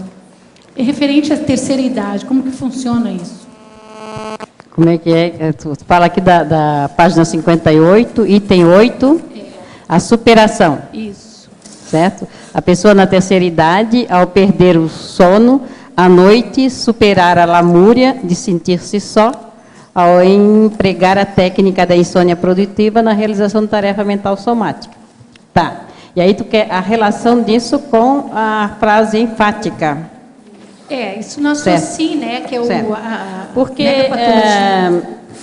o que acontece, né, Jussara? A gente entende que na medida em que o corpo vai envelhecendo, a gente tende à solidão, ou vai ficar mais só, e para mim isso é um mito, porque não há necessidade de tu te sentir só porque tu envelhecesse, ou porque eu envelheci, né? Qualquer pessoa, não tem por que se sentir só porque envelheceu, porque a solidão é uma sensação íntima, é uma percepção subjetiva. Ela não é uma condição concreta, porque tu nunca vai estar só. A consciência não está só, ela vai estar sempre acompanhada, certo? Então, no momento em que tu começa a aplicar algumas técnicas para sair dessas lamúrias, principalmente que são muito comuns na terceira idade ou na idade mais avançada, isso ajuda a pessoa a sentir-se útil. A consciência, ela está... Não só a pessoa está em ativa e a consciência está alerta, ela está sempre autoconsciente. Então, nesse momento, o uso de técnicas ajuda muito, porque não tem a razão de sentirmos só em razão do fato de termos idade, né? Somos idosos fisicamente, mas enquanto consciência, nós permanecemos ativos, né? A gente vê aí na sociedade essa cultura, né, para a terceira idade, a questão de preencher o tempo, né, com as bailinhos e festinhas, e assim não há um programa para desenvolver, né, a parte cultural. Então, quer dizer, isso fica uma coisa que dentro já se vê mais fácil isso, né? Sim, é a coisa de perder o tempo, de passar o tempo... né, de passar o tempo com coisas, né, simples, né, jogar carteado. O bom exemplo é do pessoal, né, que fica na praça jogando carteado. Ajuda. Já na década de 60, na Califórnia, havia lá a Leisure World, onde eu fiquei, onde as pessoas só podiam entrar mais ou menos já próximo da terceira idade. E havia tudo ajardinado, com verdadeiras bangalôs de todo tipo. E havia uma parte central, aonde o povo se reunia, que era da comunidade que foi feita. Era um verdadeiro bairro. Agora, o nome era Leisure World, quer dizer, o mundo do ócio. Mas veja, não tinha ócio coisa nenhuma. Lá eles davam curso sem parar. Agora, eu fui olhar naquela ocasião, como era a Califórnia, o curso que era mais procurado era de espanhol. Todo mundo estudando espanhol. Agora, gente de 70 anos, 75, 80, outra coisa. Um monte de gente com 75 anos, 72 anos, com aqueles carrões, rabo de peixe, para baixo e para cima. Saindo lá de dentro, tudo isso. Agora, jardins, uma beleza, tudo lá dentro. Então, não é bem assim. Tem lugar, esse já foi feito, já com a ideia de dinamizar o fim da vida da pessoa. Então, aquilo que a pessoa não estudou, ela ia estudar, tinha curso de tudo quanto é tipo para as pessoas. E todo mundo estava lá engajado nesses cursos, matriculado. E fazia reuniões, etc. Não era só festa, não. O povo estava estudando mesmo. Agora, isso é na década de 60. Vocês vejam bem, isso faz mais de 40 anos. Certo, mas a proposta mais indicada para sair-se dessa solidão na terceira idade é o uso da cabeça. Da pois cabeça, é o que eles falavam. certo. E outra coisa, lá haviam várias sentenças assim, ó, em quadros, tipo banners, que mostravam o que é. Quanto mais você cuidar da sua cabeça, mais você vive com lucidez. Umas coisas mesmo, um monte delas, tudo, todo lado. Sim. Agora, uma turma mais ou menos alegre, tudo assim mais vivo, de cores vivas, os jardins eram muito bem cuidados, havia defesa do negócio, sabe? Segurança por todo lado. Uma beleza, o ambiente não era fácil, não. Isso já existia. Agora, veja, há 40 anos já havia isso. Não é todo lugar que o povo só pensa em fazer farra, não. Tem gente que estuda. Agora, tinha gente lá com curso de todo tipo. Agora, muita gente queria fazer, eu estive lá porque tinha gente que estava interessada em processo de parapsiquismo lá no meio, que é uma coisa natural, né? Então, a gente falando de parapsiquismo e desancando com religião, falando tudo a realidade de cada um, como é que é, a consciência, tudo isso eu falei, com liberdade, sem problema, um monte de perguntas, muita gente. Agora, eu fiquei durante alguns dias num dos palacetezinhos que tinha lá, os chalés, etc., bangalôs, porque cada um tinha um estilo de construção, que a própria pessoa escolhia. Agora, o povo de lá, de modo geral, não era gente pobre, era de classe média alta para cima, entende? E todo mundo estudando, não tinha farra, não havia carnaval, o problema era esse.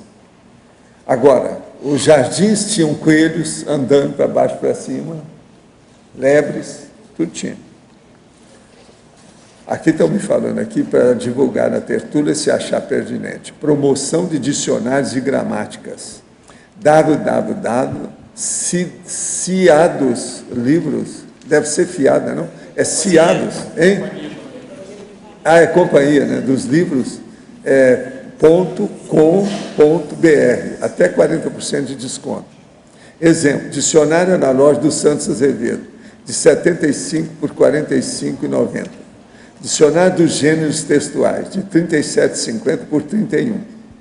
Então, veja, www.ciadoslivros, uma palavra só, .com.br. Vale a pena, gente, para quem quer comprar dicionário aqui mais barato. Aqui na mitologia, mitologia, estou querendo falar um tempão. Professora, acho que seria interessante falar do mito falacioso da solidão enquanto essência do ser humano. Poderia falar, professora? Professora Maria Luzia? É o segundo mito na página 56. É a página? Já falou? 56. Certo. Mitologia. A queda do mito o mito falacioso da solidão enquanto essência do ser humano. Tá? Há um mito de que, principalmente se você pega a literatura, né, que fala sobre solidão, de que a solidão é a essência do ser humano, que o ser humano, por essência, a pessoa, né, por essência, é solitária. Não é isso, ele nasce pelado e dorme e morre sozinho. Sim, sim. Mesmo no desastre de avião que morreu uma porção de gente, cada um morreu isolado. Certo. Mas essa não é a consciência que morre sozinha, né? É o corpo físico, sim, mas a solidão não faz parte da essência do ser. O que faz parte da nossa essência é a nossa singularidade. Nós somos um ser singular com uma tarefa específica, cada consciência tem a sua tarefa específica, e muitas vezes isso é confundido com a essência da solidão. E, na verdade, nós não somos essencialmente solitários, nós somos essencialmente interativos, né? Porque sem interação não tem, sem a troca com o outro não tem evolução. Associado à ideia de solidão, existe a questão do fechadismo também, né? Por favor, poderia repetir? De que modo o solitário se liberta do fechadismo? Porque a solidão e o fechadismo estão muito associados, né? Ah, tá. Você não está... Você poderia repetir, por favor? Não, já está claro já. Obrigado. Está claro.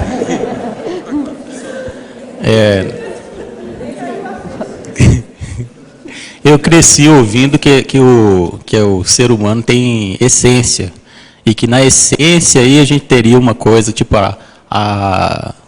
uma coisa assim, que a origem da vida, de tudo, está dentro de cada um. Agora, eu sei que isso aí está além do seu verbete, que eu ia perguntar para o Valdo, se de alguma forma você vê aí, Valdo, que existisse alguma experiência sua te trouxe essa ideia de uma forma mais ou menos assim, real?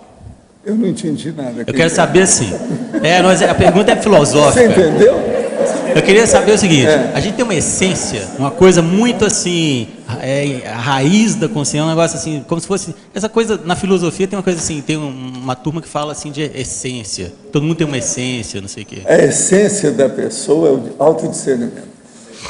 Mas aí não é, porque aí cada vez você vai mais, é você ele aumenta. Distinguir o que presta daquilo que não presta. Não, essa aí na então você fica aqui sempre agora. com o melhor. O melhor para você, o melhor para todos, o melhor para o cosmos. Isso é a essência. Agora, tudo que nós fizermos, você pode fazer uma confluência para isso. Agora, não é fácil, tem que ter inteligência, e a coisa mais séria, manter a inteligência. Não pode ter oscilação disso, ficar instável. Porque tem gente que é inteligente de manhã, de tarde fica cansado, de noite fica danado da vida. Quer dizer, isso não adianta. Tem que ter um equilíbrio da história, senão não vai. Como é que fica? Mas não tem gente assim? Tem gente que está tudo bem de manhã, trabalhou tal. Chega de tarde, começa a ficar chateado, enjoado. Chega de noite, começa a beber, fica doido. Fica bêbado, todo alterado. Tem tudo disso. Tem muita gente assim. Tem gente que faz uma força danada para ficar equilibrado no serviço. Vem para casa e briga com todo mundo. Não pode brigar com o chefe, briga em casa. Quer dizer, instabilidade. Isso é que não é bom. Coisa de bicho. Isso é que é o autoassédio que traz o heteroassédio. Então, a essência é manter o equilíbrio do autodiscernimento, numa boa. Mas, assim, eu sei que tem um monte de questões muito mais práticas do que essa que eu estou falando. Mas, assim... Você quer mais prática que essa que eu estou falando? O quê? Não, dá um tapa na cara? Muito mais do que o que eu estou perguntando, querendo perguntar, é isso que você está falando, é muito mais prático. Mas, ainda assim, eu vou ser chato. Mais chato um pouquinho. Não tem como a gente saber um negócio desse, né? Isso é uma teologia, né? Tipo, se tem lá... Você pode saber tem alguma instância da consciência. A essência da sua consciência, o que você deve fazer para a sua evolução agora, nesse momento evolutivo. Isso é a essência. Só agora. Não dá para eu saber se existe uma coisa... Eu sei o que eu quero. Se você não sabe, é um problema seu. A gente pode até ajudar. Mas eu sei o que eu quero. E, banana para o resto. Maria, aqui no B. Eu lendo aqui o seu verbete, me deu uma dúvida. Esse traforma da solidão profícua já era uma característica sua, do seu temperamento? Sim, sim.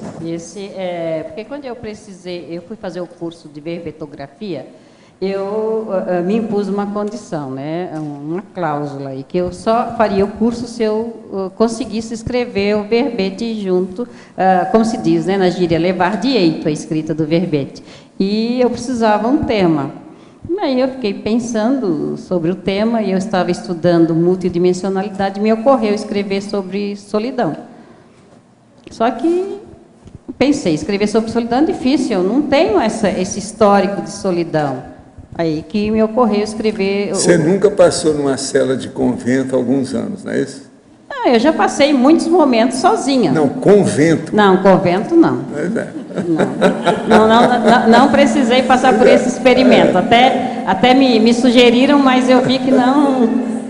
Houve a sugestão, mas eu vi que não fazia parte dos meus propósitos. Você superou tudo, pois é, explicou toda a situação. Certo. Então, assim, aí na hora que eu me propus a escrever e fui olhar, né, fazer uma retrospectiva da minha vida, a linha do tempo, e vi que desde criança eu não tive dificuldade em estar só, em conviver comigo mesmo.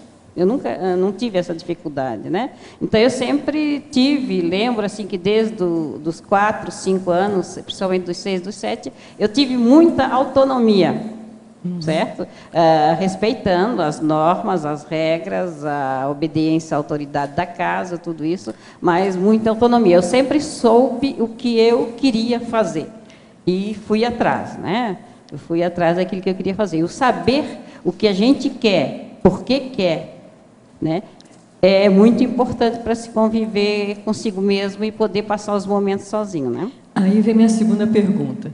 Você acha que isso é uma característica sua, da sua paragenética, ou na sua família o pessoal já era mais para solitário? Não, eu entendo que é da minha paragenética, eu já trago isso comigo. Já trago. Quer dizer, a autodeterminação. Como? Autodeterminação. É autodeterminação. Essa autodeterminação é muito forte em mim. Eu sempre fui atrás. Claro, depois lá, com a idade, eu dei umas bobeiras e fui meio no vai da valsa, né? Ou Maria vai com as outras. Mas eu estou retomando fiz a revisão, aí eu tive que passar, sim, por um momento de isolamento. Eu escolhi fazer esse isolamento de 6 dias, durante uma época, né, bastante festiva.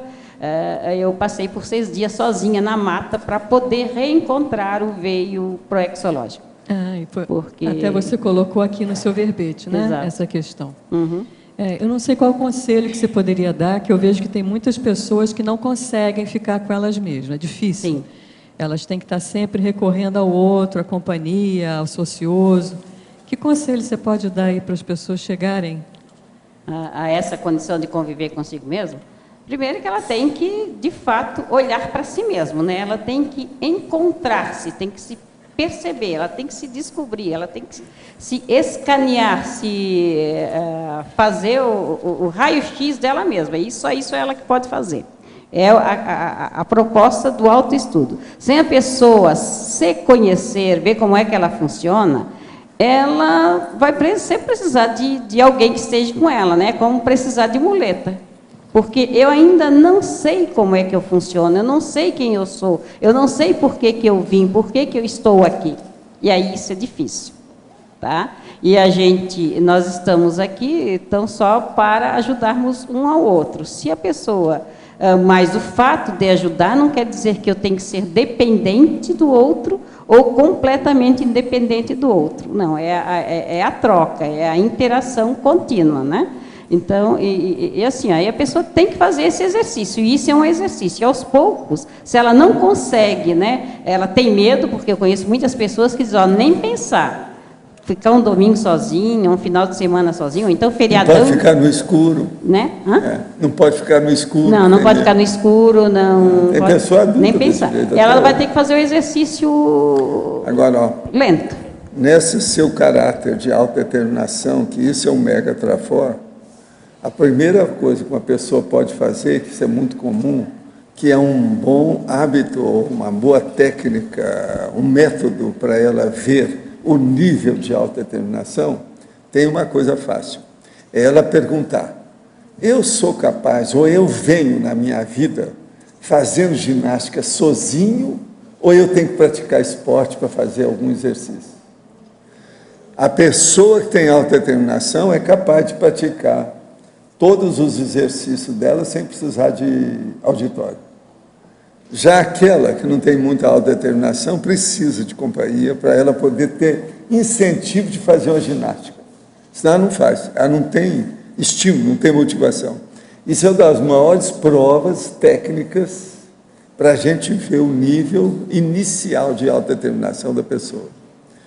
Tem gente que não consegue fazer ginástica se ela estiver, por exemplo, na televisão e a pessoa está mostrando como é que é, já começa. Às vezes ela já tem um jeito, mas às vezes não. Ela precisa de ter gente que está fazendo junto. Por isso que tem as academias, tem esse negócio todo. Eu nunca precisei de academia. Muito embora eu tenha participado, porque das minhas viagens, nos hotéis, você tinha que ir lá andar numa esteira, uma coisa. Mas nunca precisei de ir. Eu faço tudo por minha conta. Eu acho que um bom teste é a pessoa fazer uma viagem sozinha. É uma série de coisas, acho que ela pode fazer sozinha, né? Porque tem pessoas que não vai ao supermercado sozinha, não vai fazer compra sozinha, não pega o ônibus sozinha, ela não faz absolutamente nada sozinha sem que ela esteja, tenha alguém com ela, ela tem todas as condições, ela tem condições plenas de mobilidade. Agora, o pior é que chega num certo ponto que depois ela não vai também ao banheiro sozinha mais. Sim, é possível. Então vai ter que ter um cuidador.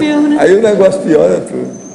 Professor, eu lembro que uma vez o senhor falou com relação a isso, que tinha pessoas que não suportavam a própria companhia dela. Não, nem o assediador. Não, tem gente que não gosta da própria sombra. Nem o assediador conseguia ficar perto dela. Não, nem chega perto dela. Então ela é intragável, intolerável. Você está entendendo? Intocável. A pior coisa é essa intocabilidade baratosférica. Então, a dica não seria a primeira pessoa começar a gostar da própria companhia, né? Para ela poder ficar sozinha, ela tem que se gostar, começar a conviver com ela e se aceitar. Agora, esse verbete dela é muito bom, porque faz a pessoa pensar na solidão profícua. É aquela que é produtiva, aquela que é construtiva, aquela que melhora a evolução, ela é cosmoética, ela, enfim, ela produz em favor de todos, a começar pela própria pessoa. Isso é muito positivo. Agora, eu espero que você faça outros verbetes. Você foi aprovada pela verbetografia. De modo que vamos enfrentar. Regaça as mangas aí, você já está com ela. Já não precisa arregaçar já. E vamos pegar outras, tá certo? Já estão arregaçadas. Muito bom, seu verbete. Obrigada. Os nossos comerciais, por favor. Obrigada. As pontuações da tertúlia de hoje foram 125 assinaturas no livro de presença, 19 perguntas presenciais, 5 perguntas respondidas online e 46 votos presenciais. Antes dos recados, queremos lembrar que amanhã a prova de imagística e quem ainda estiver interessado pode fazer a inscrição na recepção do CAEC. A entrada estará aberta no discernimento a partir das 7h30 da manhã e às 8h as portas serão fechadas.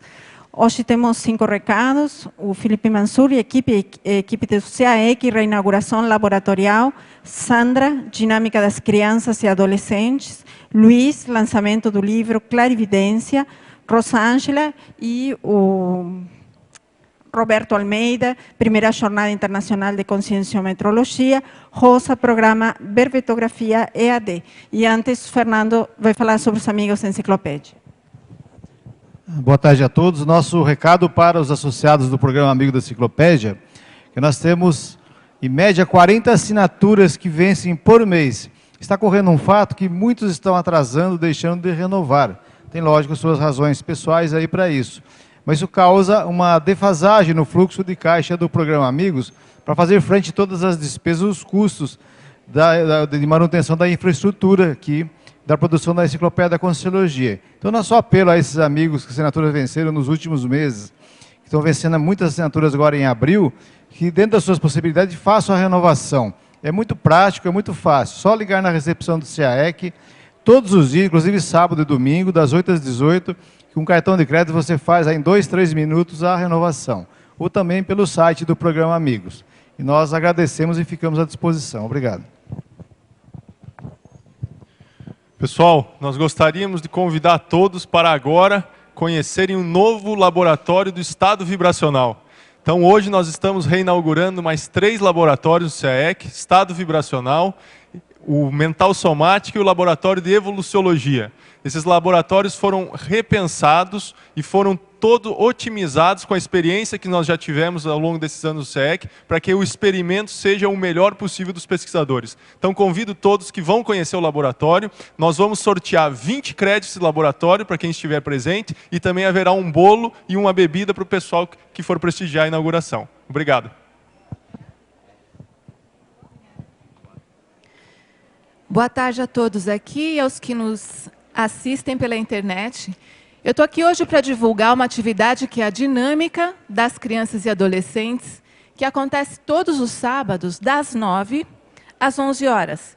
É uma atividade dirigida a pessoas de 7 a 14 anos, e lá são praticadas, a gente atua praticando energia, trabalho com energia, diversas técnicas energéticas e também conhecimento teórico a respeito. No próximo sábado, essa atividade será realizada ao ar livre e vão todos se encontrar aí na portaria do CAEC às 15 para as 9 da manhã. Estão todos convidados. Muito obrigada.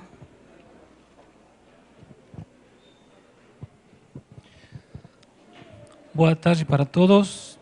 A Editaria convida a todos amanhã domingo, 22 de abril, às 18 horas, no Discernimentum, para o lançamento do livro Clarividência, do autor Rodrigo Medeiros. Contamos com sua presença. Obrigado.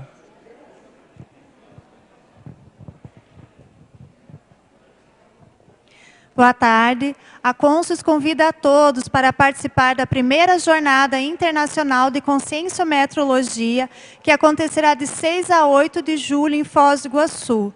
O professor Roberto Almeida vai falar mais sobre sua conferência. Pessoal, convidar vocês, vou apresentar um trabalho sobre intermissividade, tratando da questão da prioridade que a gente dá para o curso intermissivo aqui na vida intrafísica. É uma pesquisa que eu tenho feito a respeito do papel da conscienciometria na recuperação dos cons em relação ao nosso curso intermissivo. Ou seja, nós temos um curso intermissivo lá na teoria e aqui na prática a gente tem um grau de aplicação desse curso. Então a intermissividade seria a medida dessa aplicação prática. Então é um assunto que a gente quer debater e nós vamos falar sobre a diferença entre o saber intermissivo e a responsabilidade prática desse saber intermissivo. Então nós vamos estar convidando, agora vamos passar as informações de como vai ser o evento. Pessoal, quem tiver interesse, quiser participar da jornada, nós temos informações e também a inscrição no CAEC, na recepção. Então, o telefone é o DDD 45 3525 2652 e também pelo site da Consus, www.consus.org.br. Obrigada. Boa tarde a todos. O CAEC e a pré-IC da verbetografia, eles estão lançando um modelo inédito agora do programa Verbetografia. Por que é inédito? Porque é um EAD mais específico para o pessoal residente em Foz do Iguaçu. Por quê? Porque a gente vai usar a mesma estrutura do programa Verbetografia EAD, com 12 semanas disponibilizando progressivamente as aulas em vídeo, mas o encontro semanal de 2 horas para tirar dúvida, que normalmente é feita online, ela vai ser feita presencial. Então, não é um programa presencial no sentido que as aulas serão dadas presencialmente, não é isso. Vocês vão assistir a aula via internet, por isso é um EAD, mas o encontro semanal que a gente faz no EAD para tirar dúvida, para discutir uma produção, vai ser feita presencialmente. Por isso, a gente está chamando de EAD Foz. Porque então, quem que vai poder fazer esse programa, que vão levar 12 semanas, só os residentes em Foz do Iguaçu. Ficou claro, gente? Então, esse modelo novo ele vai ser iniciado agora no dia 16 de maio e vai terminar no dia 8 de agosto. Os encontros serão os encontros presenciais para tirar dúvida, para discutir a produção feita durante a semana.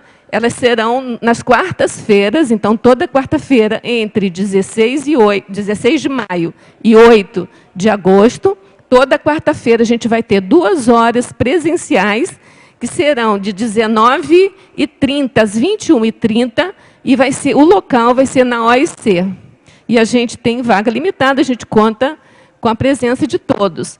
Uma indicação é que a inscrição é feita na recepção do CAEC e a gente solicita aos interessados de fazer a inscrição o mais rápido que puderem, para poder já entrar em contato conosco, para que possam já começar a pensar no título do verbete a ser elaborado. Por quê?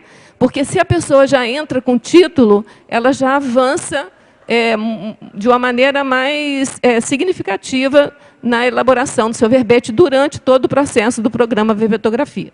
Então, a gente convida todos para participarem aí, tá bom? Obrigada. O verbete eleito para amanhã é Autocrítica Parafenomenológica, especialidade Autocriticologia. Autor, professor Maximiliano Hahnemann.